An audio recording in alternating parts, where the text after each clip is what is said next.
drive. Touchdown, Giants! But that doesn't mean that you can take them lightly. We believe in ourselves, but, how the outside or how other people view us, I don't think we're concerned with that. He's done a really good job for our football team, and the things that we've asked him to do, he's done them well. And I'm glad he's our quarterback.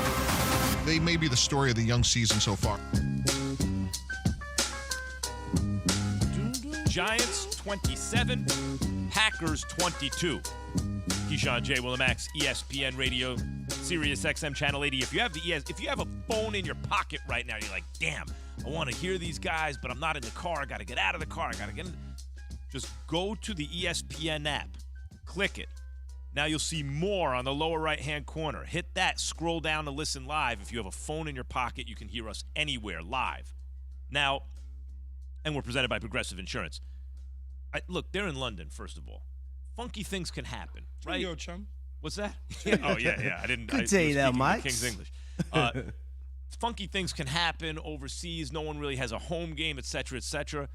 But these Giants play with character. They're going to find out about you.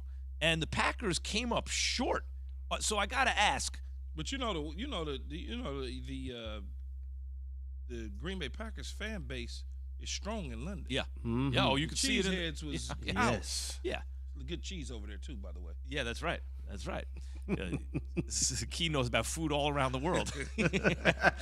But so look, going into the game, the first thing, maybe the Giants are actually good, right? Like they were number 9 on my ranking, Max. They were number 9 on Key's real rankings last week. We'll see where they are this week. Daboll, I feel like, breathed life into the team right from the get-go when Saquon, he's like, we're going to go for the 2-point conversion early on, give him the ball, and Saquon made it. Even if he didn't, though, the coach is showing something the fans want to see, the team wants to see, that kind of put a little wind at their backs, and they've been a character team since then.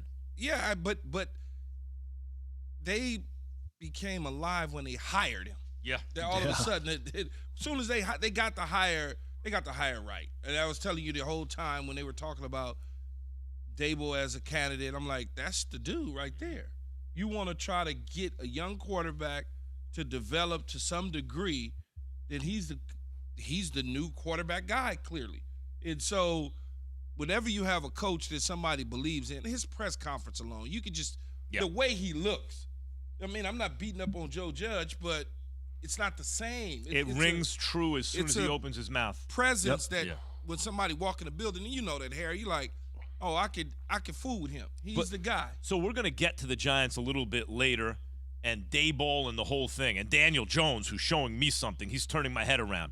But tough performance. But what about the Packers for a second? Because of the existence of Aaron Rodgers, if you look among the odds-on favorites every single year, or the favorites every year, they're even on bad years, they're top 5, 6, 7, even when the team doesn't look because of Aaron Rodgers. But should we be concerned? First of all, let me start with this. Key, I'm going to start with you. Harry, I want to hear from you on this. Are the Packers, Key, one of the best teams in the NFL, yes or no? I think they still are one of the better teams. Giants might be better than what we thought they were, but I think the Packers are still one of the better teams. They're in a growing stage on the offensive side of the ball with new pieces, trying to understand how Aaron Rodgers plays. He's trying to understand how they play. I looked at some stuff yesterday, and guys were basically chicken fighting over there, Harry, running into each other, scrapping with the DB to get off the line of scrimmage in the wrong spots. I could see it without even watching the all 22. I could just see it on the film, and I said to myself, I was like, well, they don't know how to separate yet. The offensive line wasn't playing good. The Giants' defense certainly knew how to get after Aaron Rodgers in the offensive line. So I'm not ready to throw the towel in and panic and do all of those sort of things just yet. I think I give it a few more games and let's see how it works out. Harry, the Packers are 3-2, and one of the losses is to the Vikings, who control the division right now. Are we sure they're actually good, the Packers? Well, here's the thing for me. A lot of people have the Packers as their top 4 teams in the National Football League. I did it, and I said it last week on ESPN Primetime on last Sunday when they went in overtime with the New England Patriots. You look at the first game of the year, right? They got the brakes beat off them by the Minnesota Vikings. You go in overtime, and you have to beat the Patriots. Then you lose in London to the New York Football Giants. I don't see it right now. Now, I think a lot of people is basing this off of the potential that the Green Bay Packers and what they can be and who they have as their quarterback. Because if we're just talking about actual play and how they don't look like a top 2 or top 4 team in the National Football League right now. And I'm sorry, I know a lot of people probably going, what is he talking about? I'm talking about what I'm seeing on film and what I'm seeing on tape. I'm going to read something to y'all. The Giants had 4 drives yesterday, right? This elite defense that the Packers are supposed to have. They had one drive was 11 plays, 86 yards, 6 minutes and 10 seconds, resulted in a touchdown. 11 plays, 56 yards, 7 minutes, got a field goal. 15 plays, 91 yards, 8 minutes, a touchdown. 6 plays, 60 yards, 3 minutes and 34 seconds, a touchdown. The Giants were 54% on third downs and 3 for 4 in the red zone. That's letting things like that happen. That's not a top 2, top 4 team in the National Football League to me. And then they got shut out in the second half. They were up 20-10 at halftime. They got shut out 17-2 in the second half. So I don't have the Packers as a top 2, top 4 team in the National Football League right now. Can they be towards the end of the year? I believe they can. But until those receivers start tightening up, until that offensive line starts tightening up, until that defense starts actually not letting things occur that happened yesterday, they're not in that top 2 or 4 to me. How much of it is just Bakhtiari, like he can't practice, he's not going to play as much as they think? You know, when the Packers O-line is intact, to me, they look very different, even with young receivers, whatever. And when it's not, it's a different story, right? Like they're not the same O-line. The offense ain't going to be the same. Forget about the defense for a second. Yeah, but those guys, what you don't see, Max, when you watching the game, some of the things that me and Harry can see, like when I'm watching the game and I'm watching them in a bunch formation and all of a sudden they over there playing chicken fight because they can't get off the line of scrimmage. They all running in each other. They're not coordinated.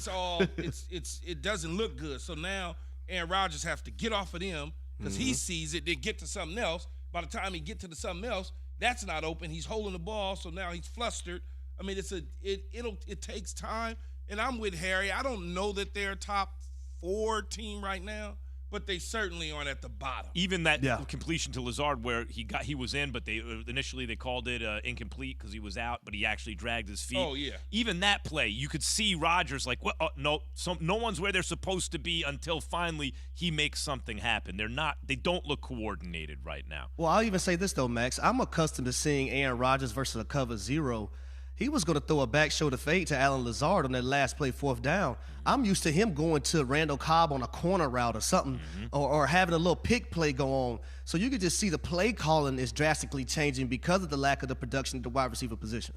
All right. Later in the show, we're going to hear from Aaron Rodgers and why he's not happy with the talk in the Packers locker room following the loss to the New York Football Giants. Coming up, the Philadelphia Eagles. God, there's a lot to get to on a Monday, huh? The Philadelphia Eagles remain the NFL's lone undefeated team after hanging on in Arizona